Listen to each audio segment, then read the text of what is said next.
Olá, pessoal!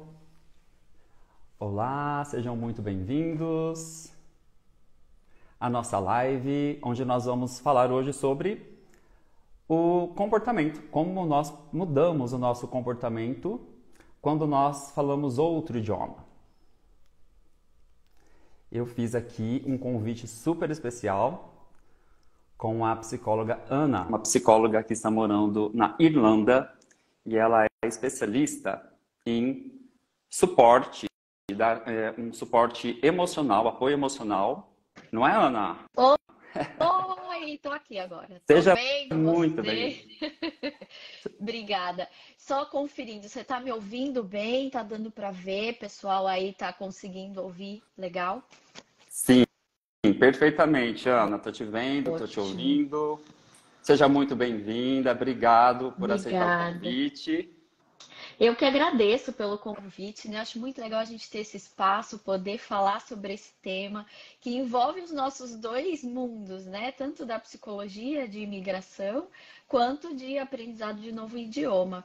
E bem-vindo às lives, né? Já que é a tua estreia, vamos junto aí nessa novidade aqui no seu perfil. Vamos estrear aqui essa ferramenta da live. Fiz esse convite especialmente. Qual foi a motivação? Gente, eu assisti um reel, um vídeo dela, onde ela fala sobre esse estudo que a gente vai estar comentando hoje. E na hora que eu assisti o vídeo, eu falei, gente, isso é muito interessante. Eu já mandei uma mensagem para ela na hora. Falei, Ana, vamos fazer uma live falando sobre isso. E aí ela já aceitou e aqui nós estamos. E sabe que esse Reels deu muita repercussão, muita gente se identificou. Quando eu postei, né, eu não imaginava que ia atingir tantas pessoas e que tanta gente passava por essa mesma percepção, essa mesma sensação, né? Essa foi a parte legal, o engajamento de todo mundo e a gente perceber que não está sozinho nessas sensações, né, e nessas mudanças. Eu vou, Exatamente. não sei, acho que eu vou me apresentar, só falar um pouquinho do que eu Por faço e a favor. gente entra no estudo, né? Exatamente. Que esse é Conta um pouquinho para nós sobre você. legal. Eu moro aqui na Irlanda, sou do Brasil, da região ali de São Paulo, Santos, né? E eu tô aqui há 5 anos. Decidi migrar, mudar para aprender o idioma, né, num local mesmo, junto com os nativos, e também viver uma experiência internacional.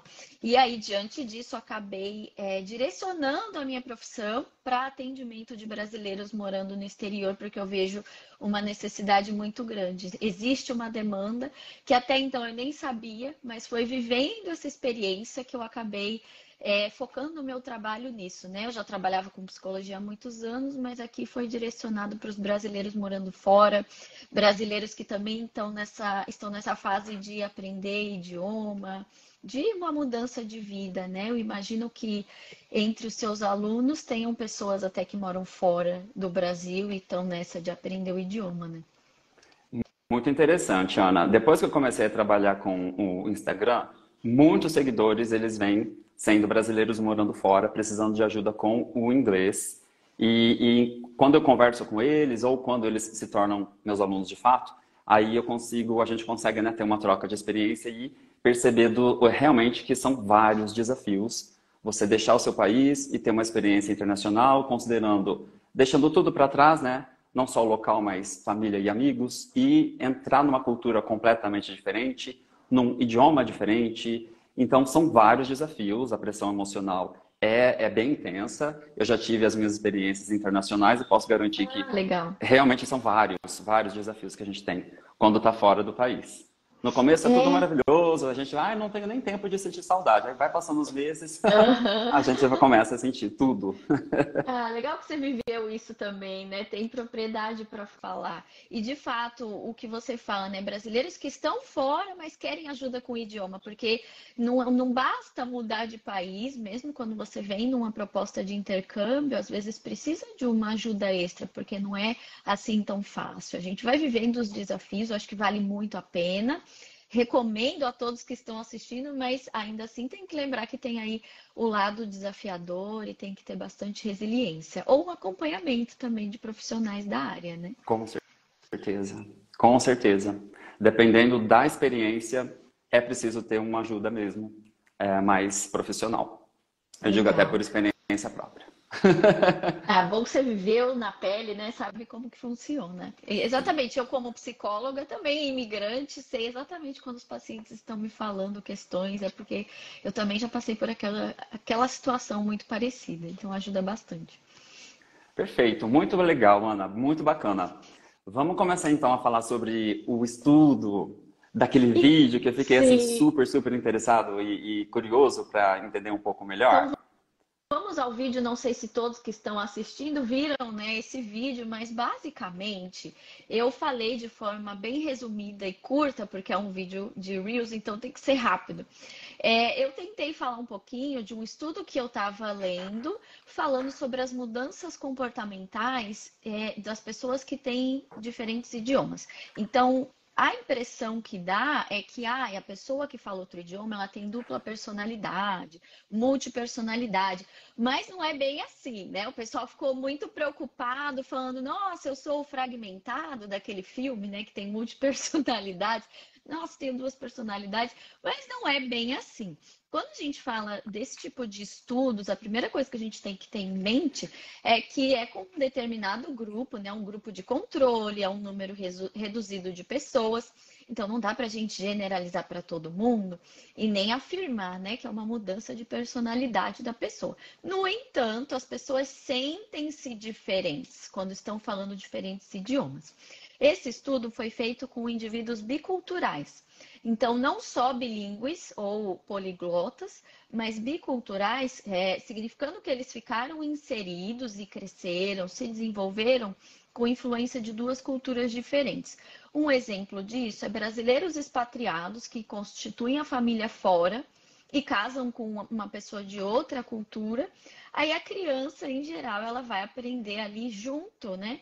Os dois idiomas, ou vai aprender, às vezes, até três. Aqui, por exemplo, a gente tem casos de brasileiros casados com espanhóis, mas que estão inseridos na Irlanda que o aprendizado é em inglês. Então a criança já cresce falando três idiomas assim de forma bem natural e bem enraizada. Mas aí a gente fala desse estudo de biculturais, ou seja, a pessoa cresceu ali com influência espanhol e português. O grupo de estudo, né, era entre brasileiros, não, desculpa, indivíduos américo-hispânicos. Então, eles viviam nos Estados Unidos e tinham a influência hispânica, latina, né, na criação. Ou seja, biculturais entre inglês e espanhol. E aí, qual que era o teste, né, desse estudo? Inicialmente, eles selecionaram essas pessoas, né, baseado, claro, nessa regra de serem biculturais. Não sei se seria bom também a gente explicar, né, o que é bilíngue e o que é bicultural. O bicultural é o inserido, cresceu naqueles dois idiomas e duas culturas, e o bilíngue é como nós, brasileiros, que fomos adultos aprender um novo idioma. Então, a gente não cresceu numa outra cultura, né? Precisaria de mais tempo, mais anos inseridos numa cultura diferente. Tem brasileiros, por exemplo, que saem adolescentes e acabam vivendo a vida adulta em outro país, dá para a gente considerar bicultural. Então, essa avaliação foram em pessoas com esse sentido.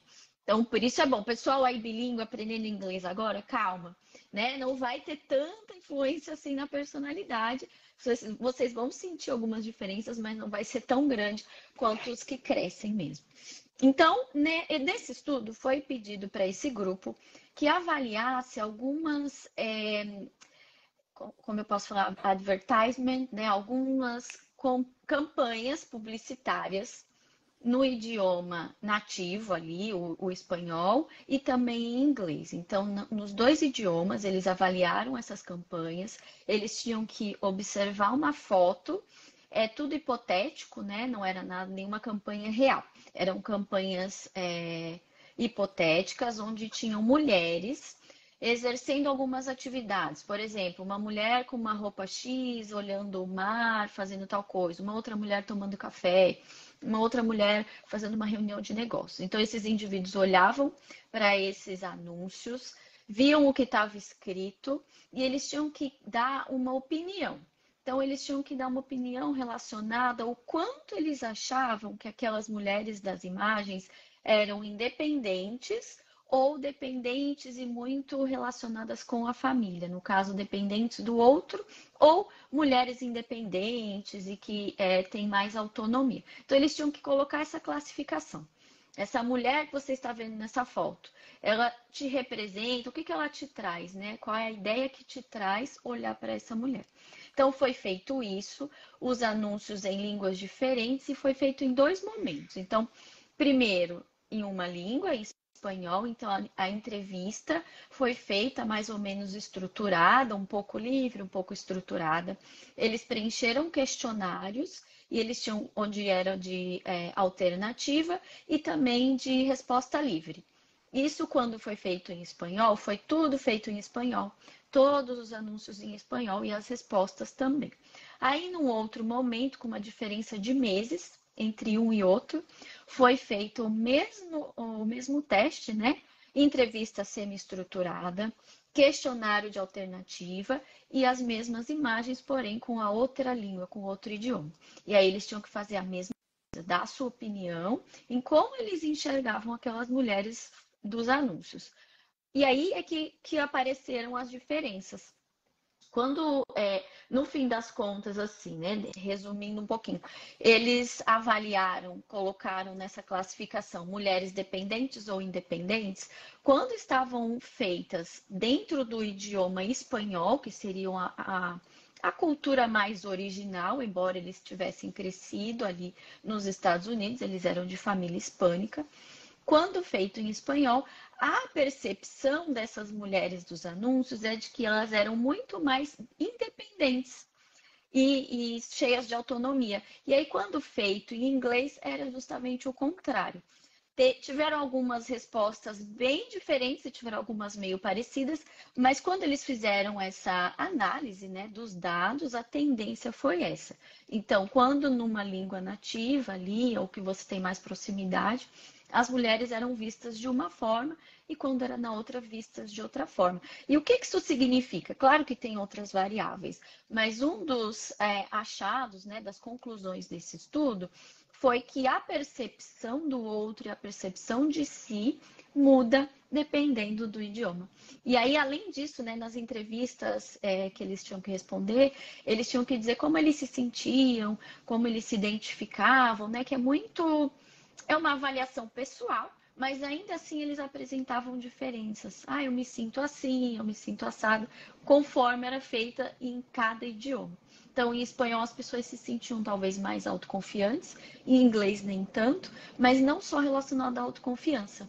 Podendo indicar, de novo, estudos são muito variáveis, é muito aberto, então pode indicar que a minha percepção, como eu me vejo e a minha personalidade, ela é sim afetada pelo idioma que eu estou falando e me relacionando naquele momento. Deu para entender mais ou menos, assim, um pouquinho? É que, assim, tem que ler, entender e tentar explicar num curto espaço de tempo, mas basicamente era isso que o estudo dizia.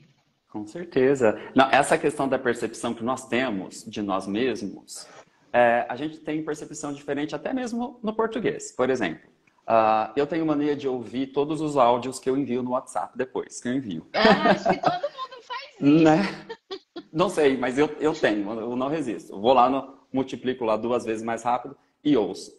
E eu sempre tenho a percepção de que a minha voz é diferente num áudio, mesmo eu falando em português. Então, como nós ouvimos a nossa voz aqui dentro, né, é diferente de como a gente ouve do lado de fora e as outras pessoas também ouvem, né? E isso já no próprio idioma materno. Imagina quando a gente troca o idioma. Como que essa percepção não varia, não muda? E é É, extremamente comum. Eu acredito que todo mundo, quando ouve o próprio áudio, dá alguma sou coisa ali eu, fala, né? não, Será que sou eu? sou eu. Eu estava achando que eu estava falando melhor, ou mais rápido, ou mais devagar, ou num tom de voz mais grave ou menos. Mas, enfim, é uma questão de percepção. E é interessante o que você disse sobre a questão da personalidade, né, de acordo com o estudo. Porque, na verdade, é uma mudança de comportamento, né, que nós temos quando a gente está falando o outro idioma. E isso Uhum, é extremamente natural e cultural também. Se a gente pegar o também. exemplo, a gente vai no restaurante aqui no Brasil, a gente consegue ouvir a conversa das pessoas nas mesas ao redor. Por quê? Porque brasileiro fala muito alto. É. Você pode ouvir Se eles estão ouvindo uma piada, contando uma piada, você pode até rir e até interagir porque é aberto. Ninguém está falando baixinho para não ser ouvido. O brasileiro é mais, né, espaçoso nesse ponto. Você vai no restaurante na Europa, ninguém ouve ninguém. Pelo contrário, você tem que falar super, super baixo. Eu lembro numa das minhas experiências, agora em 2021, em Zurique, eu entrei numa turma lá de alemão e brasileiro, né, na aula, e eu acenando, falando bom dia, falando em voz alta. A professora pegou, fez assim, Plínio, Guten Morgen. Falou, bom dia. E eu peguei, engoli seco, falei, gente do céu, eu tô aqui fazendo uma festa, fazendo barulho, falando alto. No dia seguinte, na hora que ela falou, bom dia, eu peguei, Guten Morgen. Né? Aí uma mudança de comportamento, ou seja, eu copiei o comportamento que ela estava me ensinando, que era adequado naquele grupo, naquela cidade, naquele país. Então, é uma mudança cultural, comportamental e de linguagem também que nós usamos. É uma alteração linguística, de fato. Eu até separei alguns comentários, né, que o pessoal colocou muito e se identificou muito. Por exemplo, eu me sinto mais sério quando eu estou falando na outra língua, no inglês. Algumas pessoas falaram até do alemão. Tiveram diversas opiniões a esse respeito. Eu sou mais amorosa em português. Eu sou mais tranquila em espanhol. E assim, por quê? Em cada cultura que a gente está inserido, aí já extrapola o idioma, né? Além do idioma, a gente tem a questão cultural, em que talvez não seja tão bem recebido o nosso jeito de ser. E vice-versa também, né? Por isso que às vezes algumas nacionalidades podem parecer mais frias e mais diretas, e na verdade é uma questão cultural. E aí, quando a gente está nesse aprendizado do idioma, tem um outro ponto que é a nossa autoconfiança. O quanto eu me sinto preparado para falar, vamos pegar o inglês, né? Para falar da maneira que eu penso em inglês. Eu imagino que os seus alunos devam passar por isso. E aí acaba que eles não são eles mesmos, entre aspas, porque ainda não estão preparados, linguisticamente falando, e não se sentem tão confiantes para se expressar da mesma forma. A gente costuma falar muito, né? Em português eu sou muito mais engraçada, em português eu sou mais inteligente. Isso é uma coisa que eu, de fato, até sinto. O meu vocabulário, claro, mesmo aqui que eu falo fluente, o meu vocabulário não é tão rico quanto em português. Então eu consigo me expressar e falar diferentes coisas que em inglês eu ainda não consigo. Então eu de fato me sinto diferente. Eu me sinto um pouco menos inteligente, mas é uma percepção, não é a realidade, né? É uma diferença da língua. Exatamente, até porque a gente nunca vai conseguir saber a mesma quantidade de palavras que a gente sabe no nosso idioma materno. A menos, né, dependendo, se a gente começa a ter essa experiência depois que a gente já passou aí da adolescência de aprender o idioma, a gente jamais vai conseguir absorver a mesma quantidade de vocabulário da nossa língua materna. E a gente muda sim, muda o comportamento quando a gente está falando o idioma, principalmente quando a gente está aprendendo. Né? Quais são, assim, alguns exemplos de comportamento que eu percebo em mim mesmo, né, quando eu estava aprendendo e vejo nos alunos? Muito comum. Por isso que a gente fala, realmente, muda um pouquinho o comportamento. Então, o meu comportamento quando eu estou falando português é de estar com a musculatura do rosto relaxada, maxilar relaxado, e aí a gente pode falar sorrindo, gestos naturais e congruentes. Né? Agora, eu vou falar, aí o aluno básico vai falar inglês, essa linguagem corporal toda, ela desaparece automaticamente. Não tem sorriso, o olho abre um pouco mais, porque o aluno está ali tenso, né? Está prestando atenção naquilo que ele vai, está se preparando, está processando para falar. Então, a linguagem corporal toda, ela é alterada naquela hora. Então, não tem gestos, não tem sorriso, não tem o contato visual. Qual que é um outro movimento muito comum? Quando a gente está pensando, e isso é natural do próprio movimento, né? Da linguagem corporal. Então, se eu estou contando uma história para você e vou lembrar de uma data, é que essa história aconteceu, acho que foi em 2013. Naturalmente, o meu olho vai para cima, porque eu estou lembrando da informação.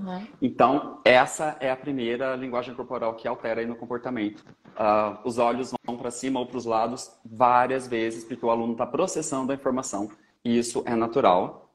No começo, tá? Eu até trabalho isso com os meus alunos também na linguagem corporal. Chega num certo momento que a gente começa a trabalhar a linguagem corporal. Então, agora, foca mais, vamos trabalhar mais o contato visual. Então, olha mais para a câmera, né? Presta atenção e não ficar tanto olhando para cima. E tenta sorrir um pouco mais, tenta relaxar, tenta imitar a linguagem corporal que você usa no português e tenta trazer para o inglês. E aí a gente vai fazendo esse trabalho de linguagem corporal também, não só de inglês, porque Legal. isso faz parte do comportamento também na hora de se expressar.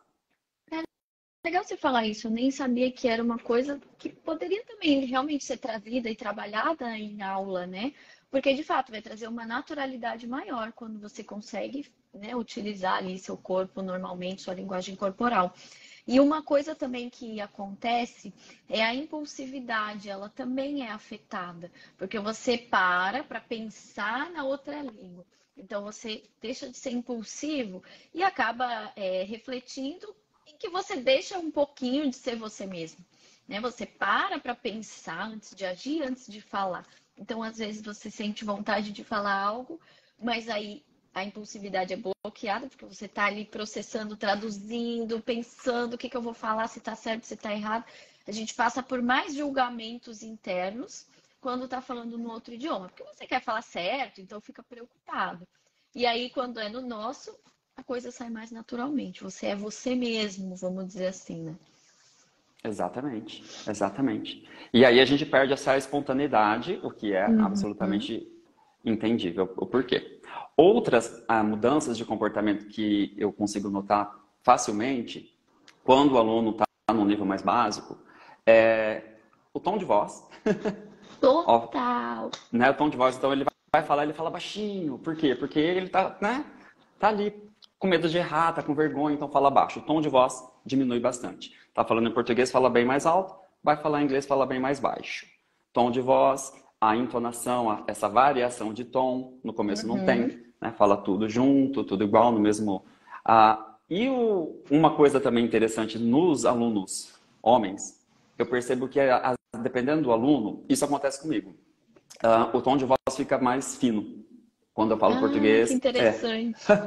tom de voz. Quando eu estou falando inglês, meu tom de voz fica mais fino do que é. E eu percebo isso em alguns alunos também, homens. É Sabe, interessante. a questão do tom de voz, ela também está muito associada com a nossa autoconfiança e a nossa segurança. Então, você tem o seu tom ali mais grave, né? Homens principalmente, porque você está numa zona de segurança. E aí esse tom tende a ficar diferente porque você está numa situação fora do comum. A gente, quando está falando em novo idioma, em algo novo, ativa desencadeia ali alguns pontos de ansiedade, né?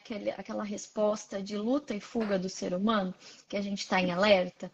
Então, você está passando por uma situação totalmente nova, te gera um pouco de estresse, de ansiedade, e aí você fica em alerta. E é por isso que reflete no como você se comunica, porque você para de agir naturalmente, já que você está em alerta, né? O teu corpo está fazendo uma resposta fisiológica de alerta, então você para de agir naturalmente, com tranquilidade. É por isso que a gente fica mais duro, mais tenso, ri menos, aí a voz também altera. Se você passar por uma situação de risco mesmo, de estresse, provavelmente as reações corporais vão ser as mesmas do que uma apresentação em inglês, para quem não é nativo. Ativa ali as mesmas áreas ali do cérebro. Por isso que às vezes é tão difícil fazer uma apresentação. Com os seus alunos, você trabalha essa parte de se apresentar, falar em público, que às vezes é um desafio na própria língua, né? Imagina em outra. Você também trabalha um pouquinho desse lado? Trabalho muito, porque como o meu método ele é 100% focado no speaking, na fala, conversação, então a gente trabalha muito essa habilidade do aluno, por exemplo, se apresentar, falar sobre o seu trabalho, apresentar a sua empresa, e aí a gente vai fazendo esse treinamento. Por quê? Não tem como o aluno estar preparado para fazer uma apresentação sobre a empresa dele sem preparação, sem treinamento. Uhum. Até em português. Você vai fazer uma entrevista de emprego em português, você vai treinar antes. Se você Isso. vai lá de improviso, teu resultado não vai ser igual se você tivesse antes, previamente, estudado as possíveis perguntas que são feitas e treinado as respostas, buscado já as melhores respostas e treinado Aham. até em voz alta na frente do espelho Uhum. ou usando o celular. No inglês, muito mais. Muito mais. Esse tipo de treinamento é essencial para o aluno ficar o quê? Mais confortável naquela situação. E vai ser inevitável ficar ansioso, né? Até a oratória em português. Então, a pessoa ela vai ter que fazer uma apresentação em português diante de um grupo. Gera Uhum. essa ansiedade, é natural. Tem até estudos que dizem que há pessoas que têm mais medo de falar em público do que da própria morte. Uhum. Então, existe aí uma liberação enorme de adrenalina. Então, realmente, aquilo que você falou, o instinto aí de luta ou fuga vem, porque a gente está numa situação que a gente se sente, de uma forma inconsciente, em perigo. Então, tem que treinar. Tem que treinar bastante para o aluno se sentir confortável para conseguir reproduzir aquele conteúdo que ele precisa apresentar e entregar em inglês. Então, a gente treina bastante isso para amenizar. Quanto mais treina, mais ele se sente preparado, um pouco mais diminui essa ansiedade na hora de fazer a entrevista de emprego, participar da reunião na empresa em inglês. Imigração sempre vai dar aquele pico de Verdade. adrenalina. Uhum. Por mais fluente que você seja, sempre vai dar aquele né? Ai, agora, vai passar o meu visto? Não vai dar algum problema? Não vai? Então, são vários fatores aí que desencadeiam essa sensação aí de ansiedade.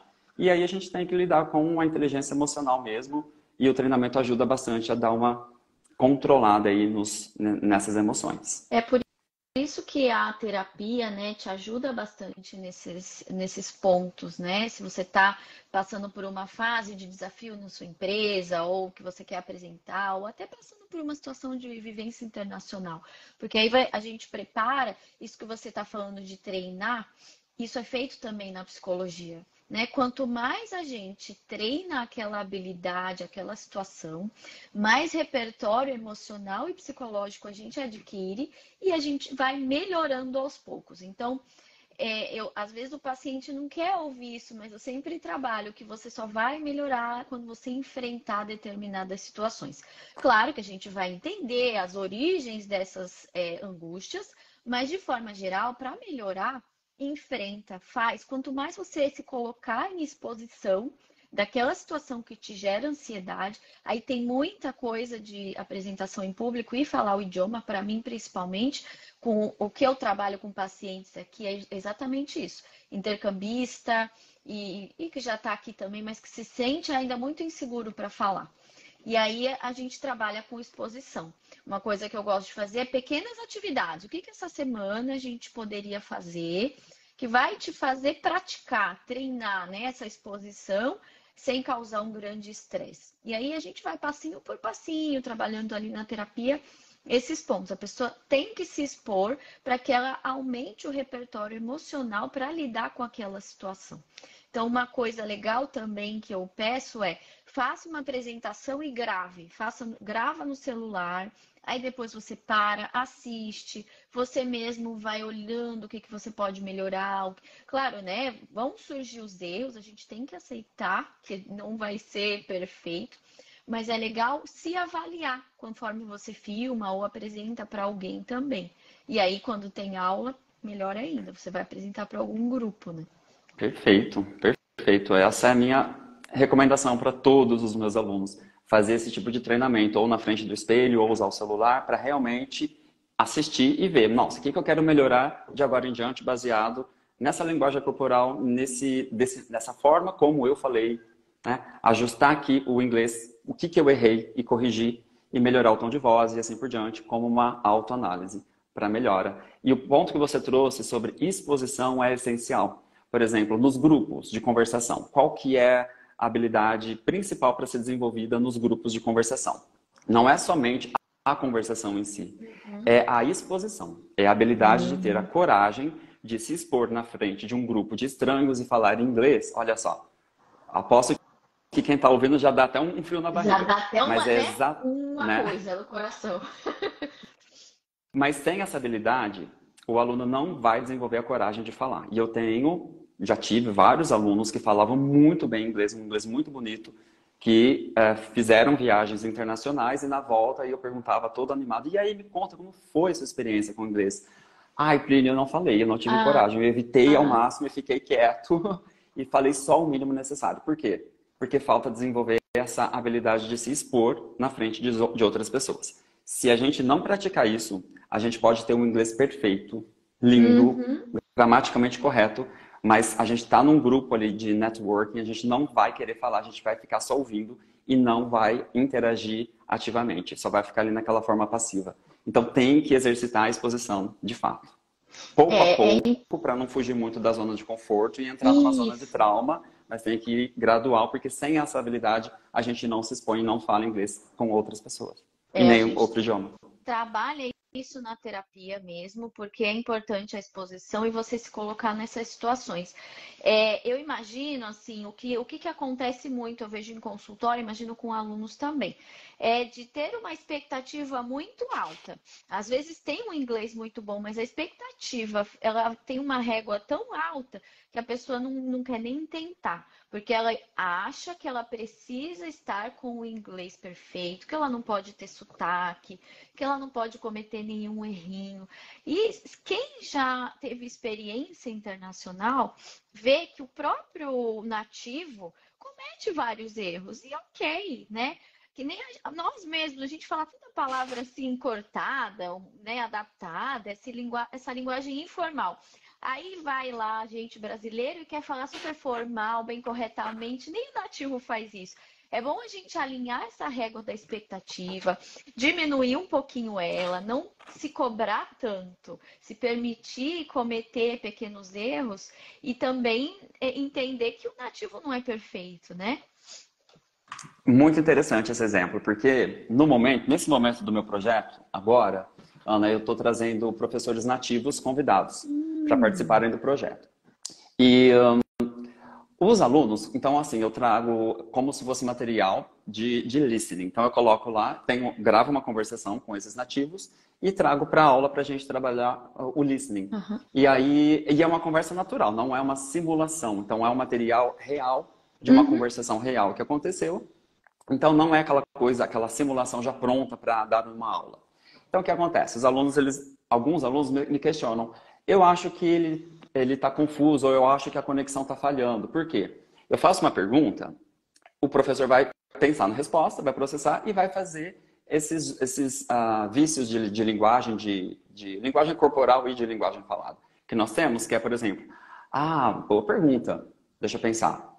E aí faz uma pausa. E Uhum. aí continua e fala, então eu acho que o que eu quero dizer é. E aí vai falando, vai falando. E aí eles começam a ter dificuldade porque estão acostumados com aqueles vídeos Ah, prontos para é, curso de inglês, onde você é feita uma pergunta, a resposta já sai pronta como uma apresentação é treinada. verdade. Mas na conversação real, a gente tem isso. A gente faz a pausa, pensa, muda a linguagem corporal, dá a resposta, às vezes dá uma gaguejadazinha e continua. Isso a gente faz em português, acabei de Aham. fazer agora.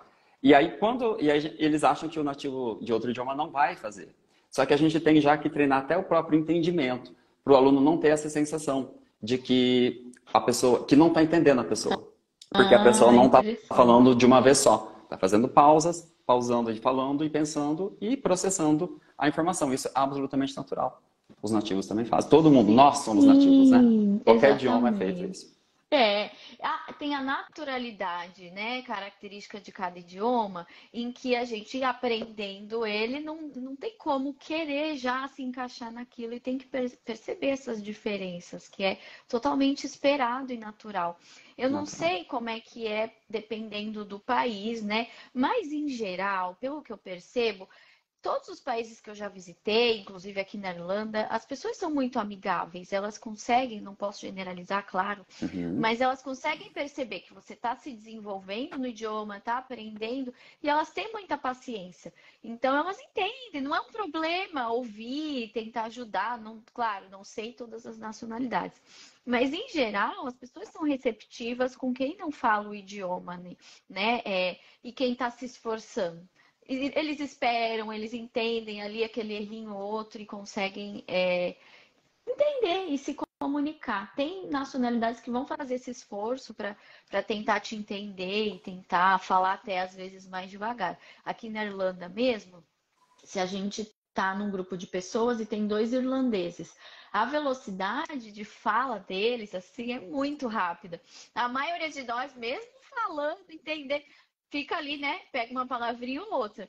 Aí quando eles se voltam para o grupo, aí eles passam a falar mais devagar. É muito interessante eles mesmos, né, fazem essa mudança. E nós também, sempre tem alguém de relacionamento intercultural. A gente falando português e tal, aquela coisa rápido, imagino eu. Aí quando vai falar com eles em português também, aquele jeito mais devagar. Então, existe isso também, aquela naturalidade, a coisa de quem é nativo, a gente não vai acompanhar. Eu tô aqui há 5 anos e ainda assim o sotaque, o jeito que eles falam ali, aquela coisa acelerada, eu também não entendo. Exatamente. E ok, E é outro ponto que a gente muda no comportamento, a velocidade de fala. E aí isso. todo mundo fala assim, nossa, os nativos falam muito rápidos, mas a gente também fala quando a gente está falando em português.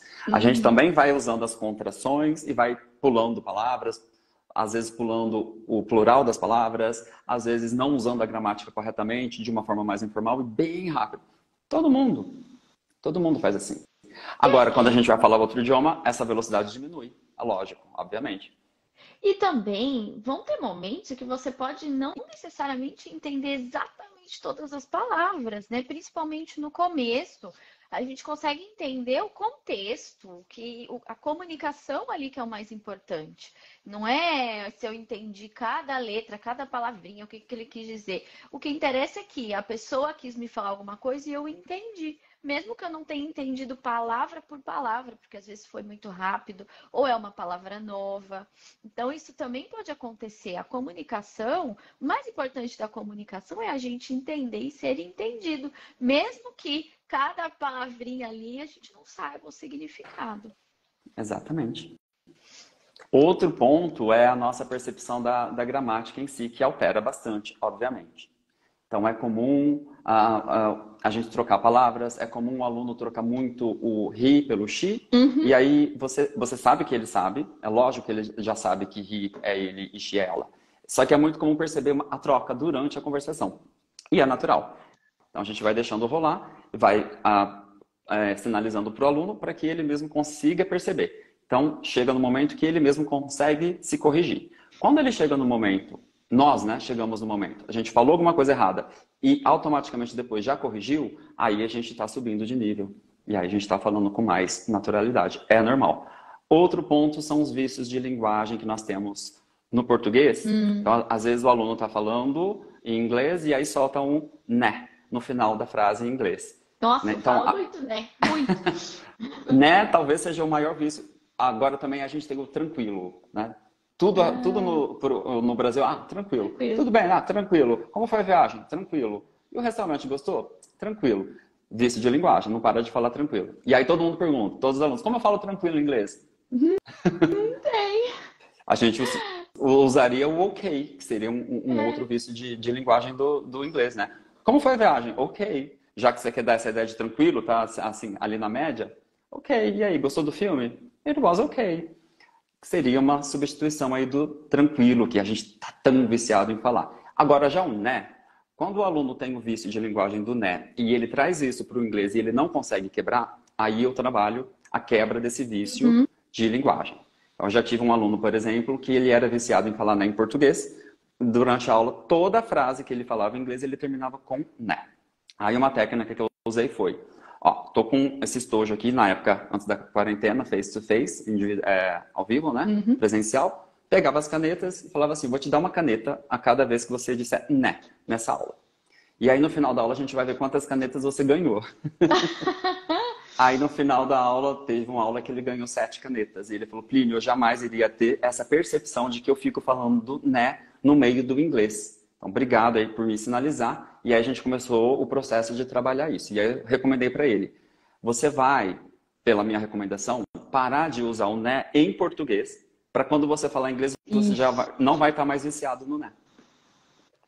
E É aí um vício. funcionou, funcionou. É, porque aí ele introjetou no idioma dele, né? Peraí, ó, o D aqui de novo. Inclusive, é uma coisa que eu tô tentando, vou usar essa técnica da caneta, porque eu comecei a gravar mais vídeo agora para YouTube e tal, e aí eu falo né em quase todas as frases, assim, ai meu Deus, eu nunca tinha me Que é dado um conta. vício de linguagem. É um vício de linguagem que eu não percebia, mas vendo os meus próprios vídeos é que eu tô percebendo.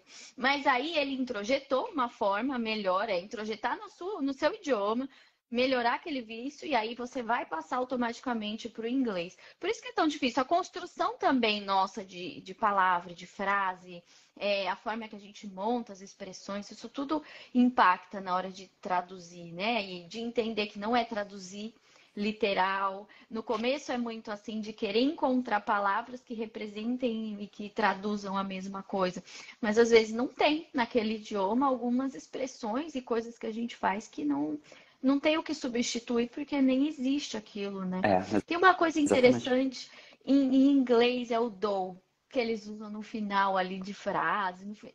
É uma coisa que eu gostaria de saber fazer quando estou falando inglês, mas assim, para mim não é natural, não vejo sentido em colocar um do. E eu até hoje não uso porque não faz sentido. Acho que ao contrário também funciona. A gente querer colocar um né, um tá, sendo que não existe ali no idioma, né, que você está aprendendo. Sendo que pode ser cortado, ignorado. Uhum. É. Sim. E aí seria o conceito de inibição. Então, assim, quando a gente joga uma palavra em português enquanto a gente está falando inglês, qual que é o processo? Quando a gente está falando inglês, a gente tem que inibir o idioma português. Uhum. Olha só, imagina o que não acontece no nosso cérebro. Uhum. Quanta energia não é consumida. E... Eu estava dando uma lida até num artigo da BBC, que eles falam até da quantidade de atividades elétricas no cérebro, nesse processo, enquanto a gente está falando outros idiomas. Ou seja, é muita energia mesmo que é consumida. Então, a gente tem que inibir um idioma e potencializar o outro, e Uhum. vice-versa. Então, quando a gente está falando, se a gente joga uma palavra em inglês no meio aliás, uma palavra em português, quando a gente está falando inglês, é porque esse processo aí de inibição do português, a gente não está conseguindo inibi-lo por completo. Imagina só o desafio de ficar aumentando e diminuindo esse botão de inibição do idioma constantemente. Então, é natural, é desafiador, não tem problema soltar um né de vez em quando está falando inglês, não precisa ficar morrendo de vergonha. Essa semana mesmo eu tenho um aluno que ele é fluente e aí ele mesmo deu risada porque ele falou né no meio da Uhum. aula. E aí, completamente natural, não tem necessidade nem de dar risada, porque acontece. É. Acontece. Agora, quando é um vício e o aluno fica repetindo, aí a gente tem que trabalhar Aí esse tem que risco. corrigir. Tem que Sim, corrigir. porque vai ficar fora de contexto ali, vai ficar sem sentido, né? Uma coisa ou outra acontecer, tudo bem. Isso que você falou de controlar, né? Que é essa questão da inibição, até quem está em terapia, né? No fim acaba uma coisa ajudando a outra, mas você fazer a terapia, você vai aprender a compreender suas emoções e regular elas de maneira mais saudável. Então, você vai regular emoções, você vai criar essa habilidade de você mesmo conseguir fazer isso. De alguma forma, isso pode contribuir na hora que você está no idioma, porque aí você controla melhor a sua inibição. Então, também contribui nesse sentido. Quanto mais é, manejo das suas emoções você tem, melhor vai ser o seu aprendizado de outro idioma, a forma que você vai manejar também as suas inibições e as suas ansiedades quando está falando um outro idioma. Então, uma coisa acaba ajudando na outra também. Sim. Eu vi uma analogia nesse artigo da BBC que eu achei bem interessante. Dependendo da idade que a pessoa começa a aprender um outro idioma, se é o segundo idioma que ela vai aprender, é como se se ela fosse destra e se ela começasse a fazer tudo com a mão esquerda. Porque aí vai consumir muita energia. Então, no começo é aquela dificuldade, vai devagar, vai fazendo errado. E aí vai treinando para desenvolver a habilidade de usar o outro braço, a outra mão. Eu até tive uma experiência dessas há poucos anos atrás, em virtude de uma tendinite no cotovelo direito. E aí eu comecei, por exemplo, a ralar a cenoura com o braço esquerdo e fazer outras coisas também. E aí no começo a cenoura caía, eu não conseguia, ralava o dedo. E hoje eu consigo. Hoje eu consigo ralar a cenoura com a mão esquerda, mesmo sendo destro. Tudo que é uma questão de prática. Precisa de praticar bastante para conseguir exercitar essas habilidades. Porque o nosso cérebro Esse é ele é uma máquina incrível. uma máquina que aprende. Então, é um bom exemplo até, né, para quem está nesse novo aprendizado aí de idioma. é que você vai conseguir, porque se você precisar usar sua mão esquerda, o seu cérebro vai dar um jeito. Porque o que acontece quando a gente está aprendendo qualquer coisa é que o nosso cérebro ele faz ligações diferentes, ele cria caminhos ali neuronais diferentes e você vai estimular mais caminhos sendo criados quando você está aprendendo alguma coisa. Então, é possível aprender qualquer coisa até maior idade também. O cérebro sempre vai tentar fazer novas ligações. Então, o idioma vai te ajudar a fazer novas ligações cerebrais e por isso que é tão bom a gente aprender uma língua nova ou até outras coisas também. Está estimulando muita coisa. Com certeza, principalmente a memória. Isso, muito bom falar da memória. Hoje a gente até, né, falou um pouco desse tema. Teriam outros estudos, outras coisas muito relacionadas à emoção, o impacto da nossa emoção quando está falando outro idioma. Acho que já nem vai dar tempo, mas a gente pode deixar combinado, né, para uma próxima live, Vamos sim. falar um pouquinho desse impacto emocional, que afeta muito também quando a gente está aprendendo, quando está se inserindo numa nova cultura, que é o nosso idioma nativo tem uma força emocional muito maior do que o outro idioma. E isso pode impactar na nossa tomada de decisões também. Também um artigo interessante para a gente contar aí para o pessoal. Bacana, bacana. Uma última pergunta, Ana. Você atende, por exemplo, pacientes que se sentem com muito bloqueio, com muita dificuldade em aprender outro idioma. Você atende para fazer um tipo de apoio? Sim. Então, qualquer dificuldade emocional, de vida que você esteja enfrentando, a gente vai trabalhar assim através da psicoterapia. Eu acabei voltando o meu trabalho para brasileiros morando fora por conta da questão da interculturalidade, adaptação, mas tenho pacientes também no Brasil e que estão nessa fase. Então, assim, tudo relacionado aos aspectos emocionais e comportamentais eu posso ajudar de alguma forma. Porque vai depender muito, né? A gente, quando começa, faz ali um plano terapêutico, vê quais são os pontos principais que você precisa trabalhar, porque às vezes, né, na superfície é só uma ansiedade de falar outro idioma, mas por trás tem muitas outras coisas aí, que aí na terapia dá pra gente investigar melhor e tentar trabalhar. Meu objetivo é que o paciente, independente do objetivo nele, né, é que ele tenha autonomia para lidar com as emoções. Então, dá pra gente trabalhar muita coisa em terapia. Olha só que bacana. Excelente, Ana. Muito obrigado, muito obrigado. Fantástico, sensacional. Adorei esse Legal. nosso Eu também bate-papo. adorei. Obrigada pelo convite, por todo mundo aí que participou. Convido para seguir o meu perfil. Se quiser tirar dúvida em relação ao atendimento, né, à terapia, fiquem à vontade. A gente também bate um papo. E, claro, a gente traz outros temas. Podemos deixar aí aberto para o pessoal dar sugestões também, né? O que eles acham interessante para a gente falar na próxima live. Mas Excelente. foi muito legal o nosso bate-papo hoje. Maravilha, Ana. Muito Eu obrigado. eu que Então a gente combina uma agradeço. próxima Muito em breve. obrigada. Beijo. Tchau, Obrigado a tchau. todos. Até mais. É.